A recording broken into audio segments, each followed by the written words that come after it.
I think that's a really great point, and that's one reason why we brought up this pitfall, so you can think through what role these resources will play in your region. I know there are a couple comments that I want to hear.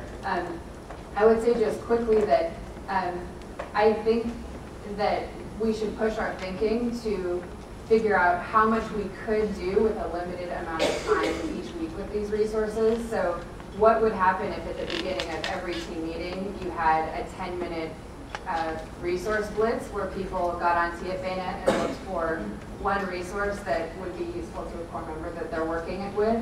I feel like part of it is just getting people to the site and building awareness that way without spending a lot of time. I really feel like it's a knowledge building routine that we need to consider. Daniel, I saw you had a... Yeah, I mean, I think like, I think one of the ways you free PDs up to do that, in my mind, like when I started a PD like 2 years ago, I thought I had a very specific, super individualized solution for every problem. So I didn't feel like if I went to TFAnet, I was going to be doing any scrolling. Like I was going to be looking for that one thing that my core member had needed.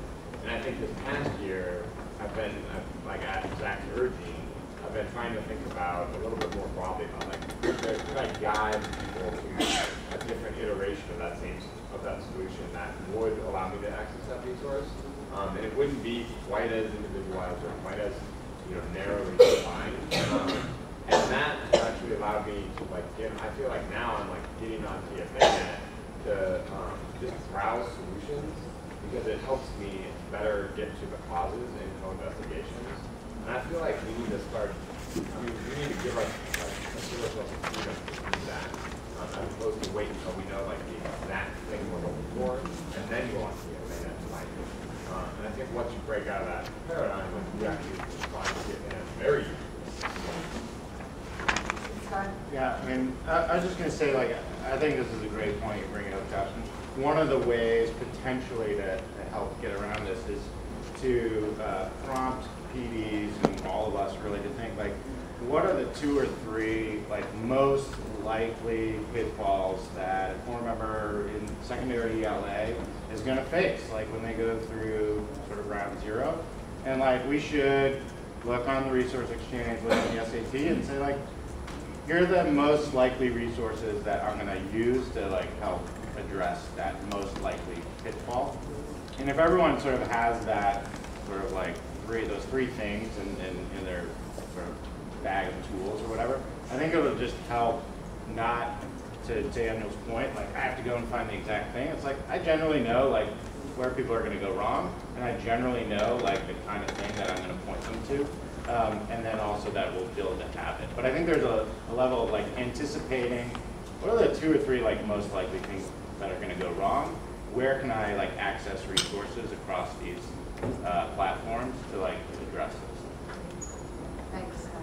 So I feel like there are a couple points I'd like us to leave with here, and then you may choose to come back to this pitfall in our work time. I think the first point I think we should hold on to is that we know that especially first-year core members are going to need more than a strong unit plan and assessment to become great teachers.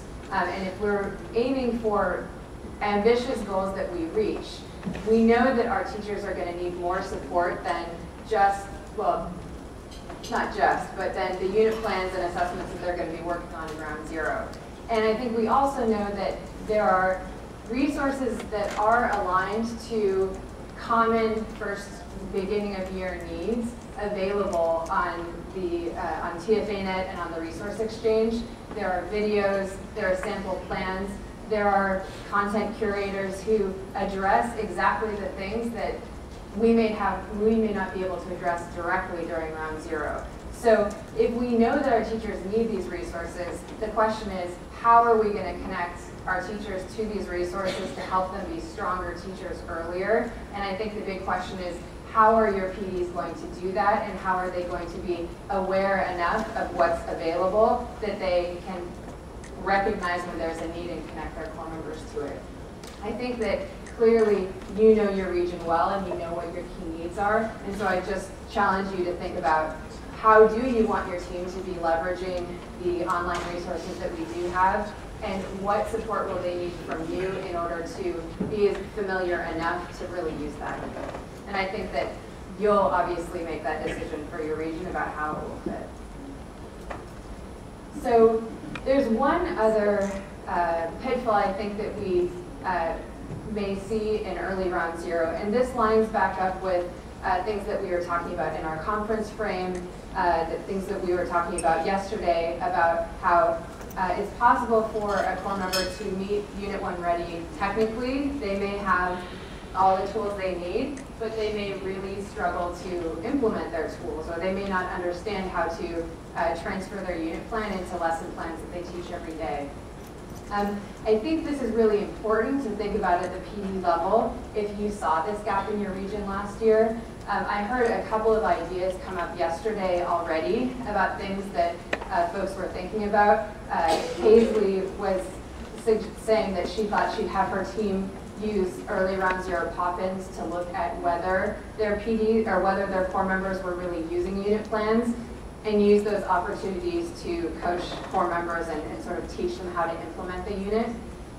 If this is a need that you either saw last year or that you anticipate for your region, I think it would be important to think through this pitfall and consider what support might your PDs need in actually doing that. So will they need role plays to practice how they're going to talk with core members about implementing their tools? Would they benefit from joint observations to think with someone else about whether they're really seeing a teacher using those tools and to figure out how to coach them moving forward? This aspect of coaching is not an area where many new PDs will be experienced, and they may need support from you. So if you anticipate this pitfall, I'd suggest that you spend some time in our working period considering how you'll support your PDs in it. So I'd love to shift to, I know we just talked a lot about the early weeks. I'm going to give you just take a minute to jot down any notes that you want to from our recent discussion, and then we're going to transition to thinking about what round zero is going to look like for PDI.